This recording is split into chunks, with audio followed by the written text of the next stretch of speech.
Nah, jadi berikut adalah hasil penerapan proses normalisasi 1NF hingga 3NF saya.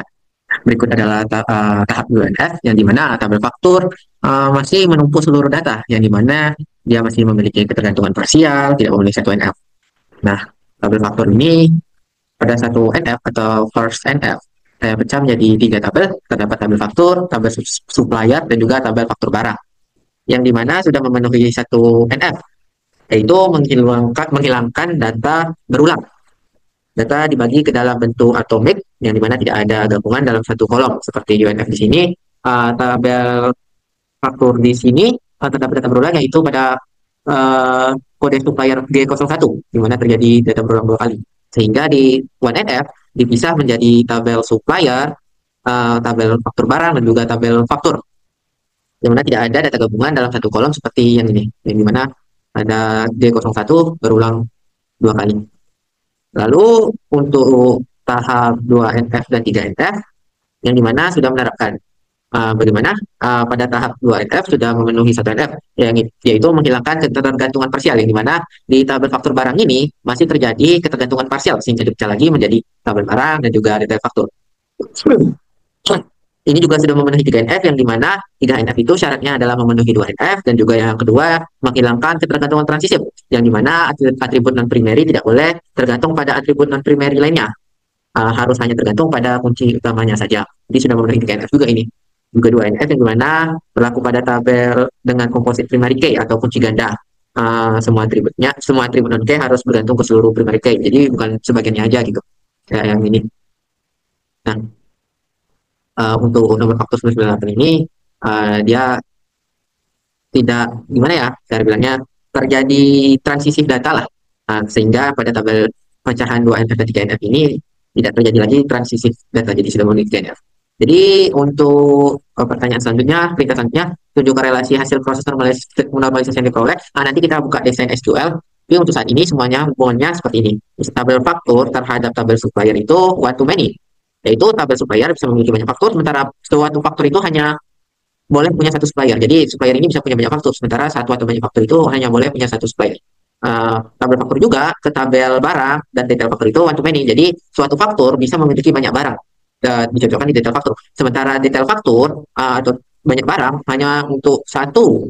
Maksud saya untuk detail faktur ini hanya untuk satu faktur. Ya. Jadi hubungan tabel barang dan tabel faktur ini lewat tabel detail faktur. Seperti itu. Lalu tahap selanjutnya yaitu adalah melakukan penerapan dengan SQL dari hasil normalisasi. Berikut adalah hasil normalisasinya ya. Bentar kita buka satu. Bentar. Kenapa ini? Link. Ya. Pertama kita bikin tabelnya ya. Karena di sini DB ATS teori PBD 01, di sini nama tabelnya kita bikin not yang nomor 1. Misalnya kita bikin apa ya?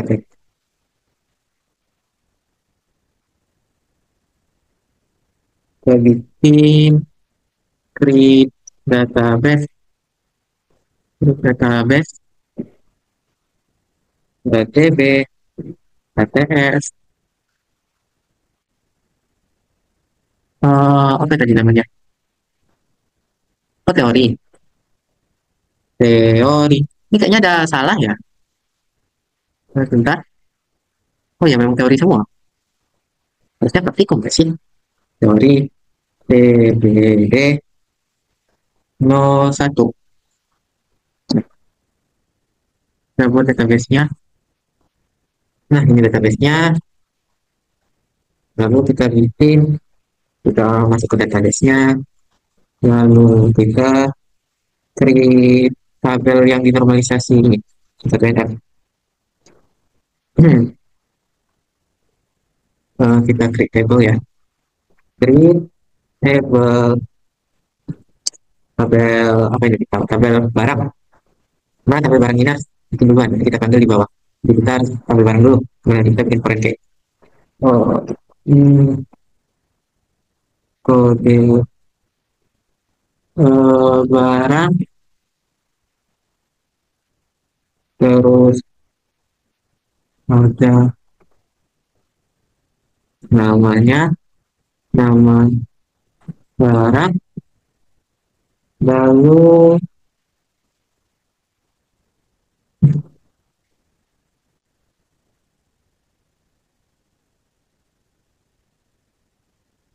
harga, harga. Nah, untuk tipe datanya ini integer saja, par, par, par, par, panjangnya 255 saja ya. Nama barang juga sama, harga 255. Harga integer saja dah, karena tidak gitu ya. Nah, coba terus kita bikin supplier juga lah sekalian. Create, ini copy saja ya, biar nggak tulis ulang. Nah, tabelnya supplier. Kalau supplier harus mungkin duluan, karena dia nanti ditarik rangkainya. Kode supplier kita ganti nama barang di sini, kode barang di sini kita ganti kode supplier. Di sini ganti nama supplier. Terus ini kita nggak butuh. Eh, masih habis baterai coy.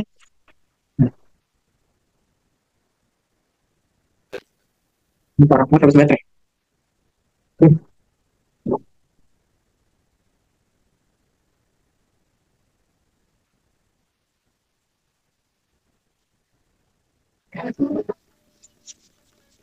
Nah, ini hapus saja. Lalu, oh iya, kita juga jangan lupa kasih primary key-nya. Kasih primary key.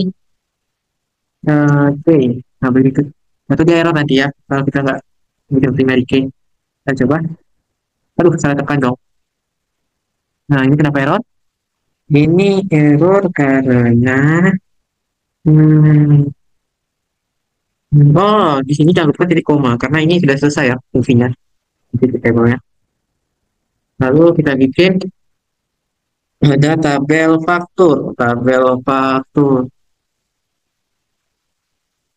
di mana tabel faktur ini untuk fakturnya kita bikin no faktur, kita jadi no faktur aja lah yang primary faktur. Tingkat ininya integer saja karena nomor faktur juga angka ya, integer cukup. Nama supplier, nah ini jadi kode supplier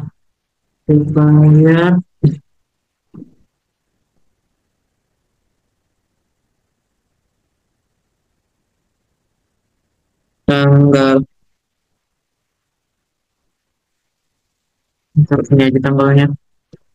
Nah, bayar pacar 10, ininya ganti juga jadi 50, 20 saja, 10 juga menjadi 50, panjangan lah ya, kepanjangan bulan nanti. Lalu di sini kode supplier tadi 10 ya kita bikin.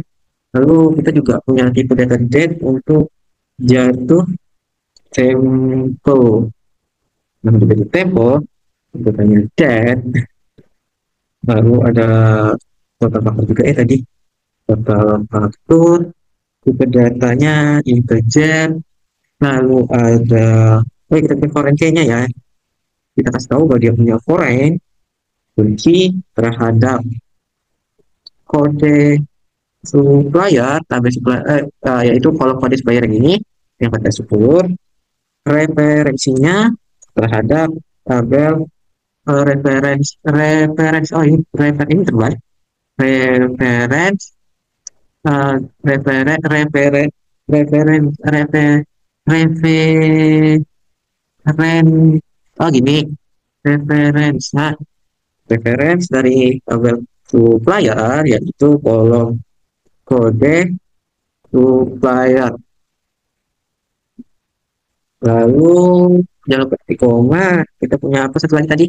Faktur, supplier, barang. Oh iya ya, jangan lupa detail faktur.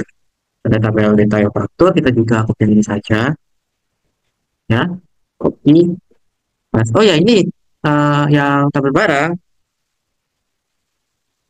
ini suppliernya, hmm, coba biarin aja ya, biarin aja lah ya. Lalu di faktur ini kita bikin dia detail underscore faktur. Kita faktur yaitu nomor faktur tadi mengejar, oh ya ini bukan primary ya, karena dia ngambil nanti dari kolom nomor faktur dari tabel faktur. Kode barang, kode barang, kode barang ini pakai 10 aja. Lalu nomor faktur, kita nggak perlu that, hapus aja. Kita nggak butuh that, paling integernya nanti kita pakai untuk UTY-nya yang ini, sama jumlah berarti ya, kita butuh jumlah juga, kita copy, kita paste. Untuk jumlah, karena ini foreign key-nya ada dua ya, kita copy ini aja biar nggak nulis berkali-kali gitu nyampe.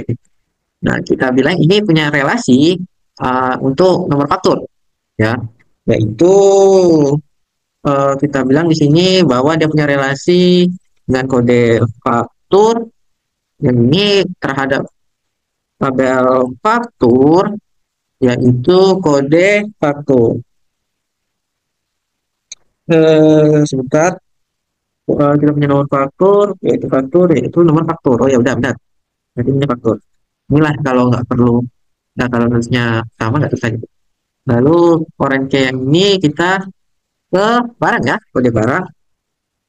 Suppliernya kita ganti barang, yang supplier kita gantiin barang lagi. Nah, lalu apa nih yang kurang? Nah, yang kurang ialah eh, kita belum bikin apa ya? Koma? Benar. Oh ya udah benar. Belum, kita belum bikin primary key-nya. Nah, kita bikin primary key-nya dulu ya. Jumlah, kita bikin primary key-nya itu adalah nomor faktur yang kita ambil tadi. Nomor, sebaiknya O-nya kecil karena sama ya. Nomor faktur. Kalau kita definisikan nomor faktur dan juga kode barang. Nah, jadi ini kecilin primary key. Nah, yang berapa DNF tadi ya, nomor faktur dan juga kode barang. Nah, lalu foreign primary key, ya sepertinya kita semua. Untuk lihat error atau tidak kita copy ya, supaya nggak ngulang nanti kalau ada yang salah. Coba, oh ada yang salah. Kode faktur don't izin, no don't izin, doesn't achieve. Oh tidak disebutkan di tabel faktur ya. Tabel faktur, kode faktur. Pada tabel faktur, kode, oh ini ya, betul. Tabel faktur, no faktur, kode barang. Ini yang bilang kode faktur. Oke, kode faktur, kode faktur. Coba no faktur, tanggal date, kode supplier, itu tempo, kode faktur, betul. Kode supplier, hanya besar, kode supplier. Ini ada di mana ya kode faktur ini? Ini. No faktur, ini kita salah. Ini harusnya no faktur. Coba ya. No faktur. Eh, bukan salah yang ini. Iya, ini no faktur harusnya. Nah, no faktur, terus di faktur ini no faktur juga. Wah, kita salah ya. Coba kita, Hah? Oh, tabelnya sudah bikin, jadi kita hapus dulu. Hapus, oke. Hapus, oke. Tapi semua hapus. Eh, ini hapus juga. Oke, tadi kita di sini, SQL-nya kita paste, coba kita coba. Ah, ada error, itu kode faktur doesn't exist pada tabel detail faktur. Itu adalah kode faktur. Kenapa kode fakturnya? Allahu Akbar. Ininya lupa mulu. Nah, oke dulu ya. Mudah-mudahan kita di rupanya. Eh, kayaknya dihapus, oke. Kita pilih, kita pilih hapus. Eh, kenapa ini nggak bisa? Kita pilih ini dulu.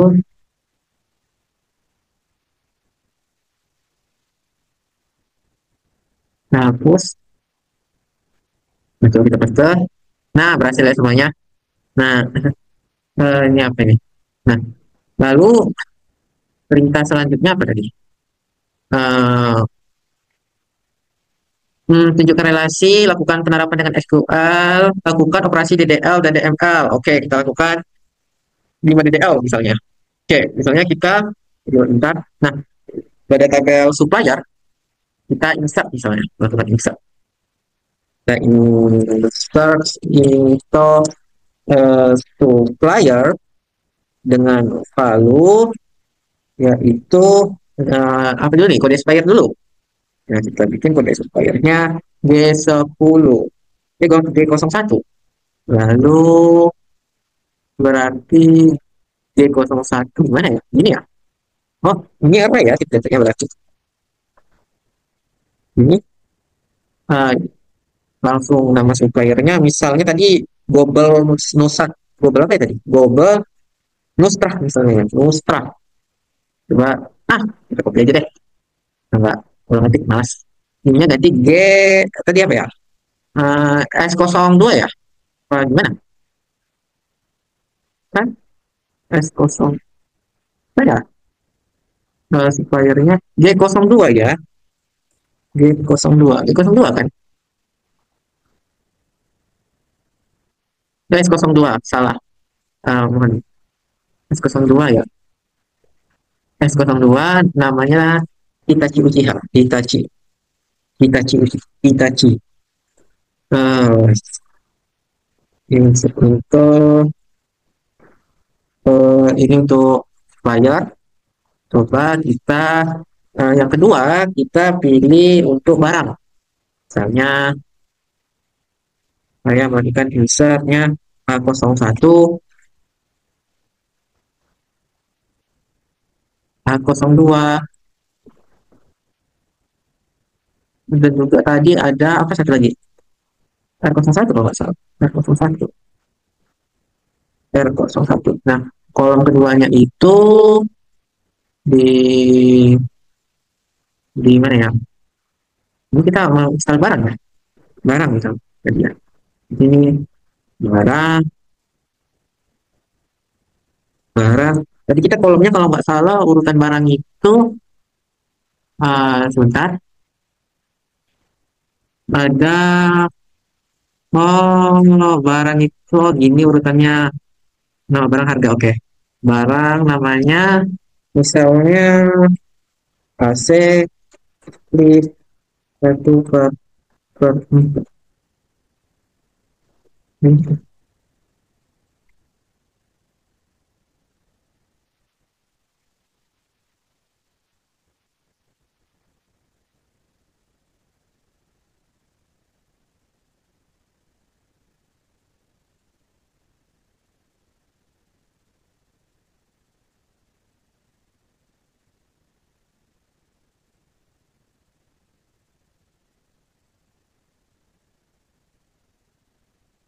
barang, barang.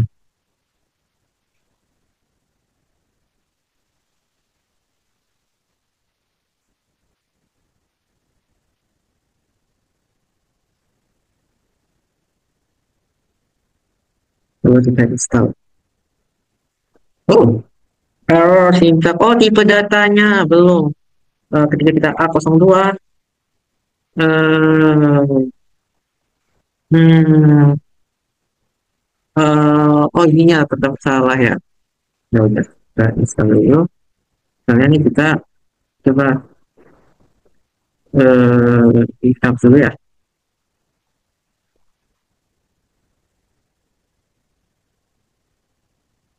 Coba, berhasil. Kita di install di tabel faktur, di tabel barang, 3 data, dan juga tabel supplier 2 data. Berhasil. Untuk DDL berhasil, untuk melakukan DDL dan ML berhasil, uh, dan minimal 5 rekor data untuk DML. Nah, kita sudah berhasil ya. Lalu untuk soal nomor 1 sudah berhasil.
Hah?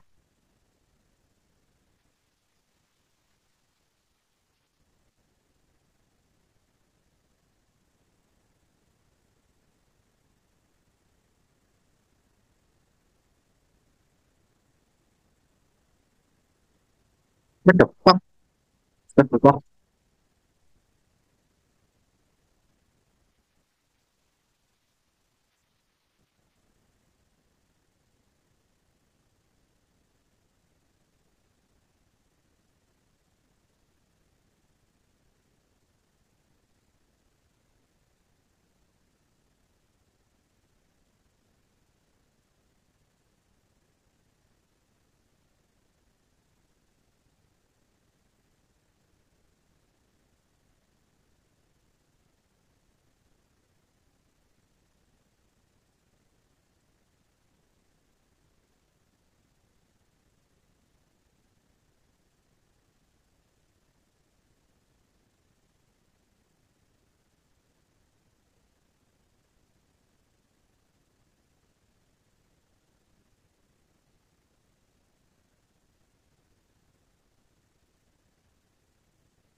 LS01 sekarang ada 2 buah. Yang dimana sebelumnya kita bikin LS01 ada 0 buah. Udah berhasil. Lalu lakukan lagi untuk insert barang LS10. Berapakah jumlah stok barang insert sekarang? Eh,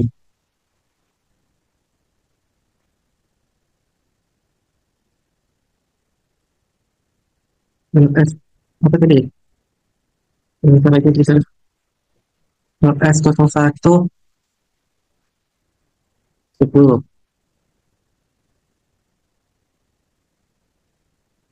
LS01 sekarang ada 15 biji. Berikan penjelasan setiap baris trigger. Penjelasan setiap triggernya, deliver ini agar pada kita menggunakan perintah begain, perintah end dapat digunakan untuk buat trigger. Jadi kita harus bikin deliver slash slash, nanti diakhiri dengan slash slash, baru deliver titik koma. Lalu ke trigger stok barang ini perintah untuk bikin triggernya. Before ini before insert on detail pembelian ini berarti trigger sebelum data dimasukkan ke detail pembelian, kita melakukan triggernya. Lalu for each row itu maksudnya berlaku untuk setiap baris data yang diinsert. Bikin ini perintah yang kita gunakan. Update barang ini kita mengupdate barang dengan set jumlah.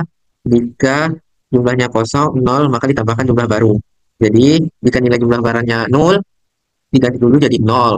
Lalu nanti ditambahkan jumlah pembelian baru yang kita insert tadi, yang dimana where KD underscore barang nih, KD barang ini update hanya untuk barang yang sama dengan yang diinsert. Nah, seperti itu. Dan PTS dari saya, terima kasih.